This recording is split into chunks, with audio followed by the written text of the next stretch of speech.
Bible గ్రంథంలో అపోస్తలుడైన పౌలు గారు చెప్పిన విధము చాలా మరి గడ్డైనది స్వార్థ పని అన్నారు. ఆ మాట వాస్తవమైన విషయమే. అట్లాగనే యేసు వారు కూడా చెప్తున్న విషయాలు ఈ పారాగ్రాఫ్ లో మనం ధ్యానం చేస్తే చాలా గట్టిగానే ఉంది దేవుని స్వార్థ అన్నది.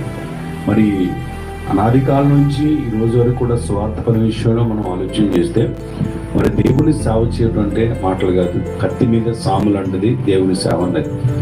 చూసేవారికి ఇదేదో ఒక సరదాగా చేస్తున్నారేమో, వీళ్ళు తలతల పట్టు వేసుకొని బ్యాక్వర్డ్ తేలించుకొని ఇలాగా వాయిద్యం వాయిస్తూ ప్రభు స్వార్థ పని చేసేవాళ్ళకి పని పాటలకి ఇలా తయారయ్యారని బయట చాలా మంది రకరకాలుగా మాట్లాడుకుంటున్నారు. కానీ చాలా శ్రేష్టమైన స్థితి మనం గమనిస్తే ఎంతో మంది ఈ లోకంలో త్రాగుబోతులు, జోదగాళ్ళు, అలాగనే నరకంతకులు, మరి వ్యభిచారులు, అలాగనే మరి కైనీలు, అలాగనే సిగరెట్లు, మత్తు పానీయాలు, అలాగనే గంజాయి, వీటన్నిటికీ చెడు అలవాటుగా వాటికి అలవాటు పడిపోయి వాటిలో నుంచి బయటికి రాలేని స్థితిలో ఉన్నవారిని, నశించిపోయే స్థితిలో ఉన్నవారిని వెతికి రక్షించడానికి యేసు ప్రభువు వారి లోకానికి వచ్చి తన పని ముగించి తన సమస్తము తెలియచేసి తన శిష్యులకు ఆ యొక్క పనిని అప్పగించారు. ఏంటి ఆ పని అని అంటే, అనేకులు నశించిపోయే రీతిలో ఉన్నారు. ఎందుకు నశించిపోతారు అంటే అది ఆ ప్రకారమైన ఒక క్రియలో ఉండిపోయి నశించిపోయే వారిని వెతికి రక్షించడానికి నేను వచ్చారు.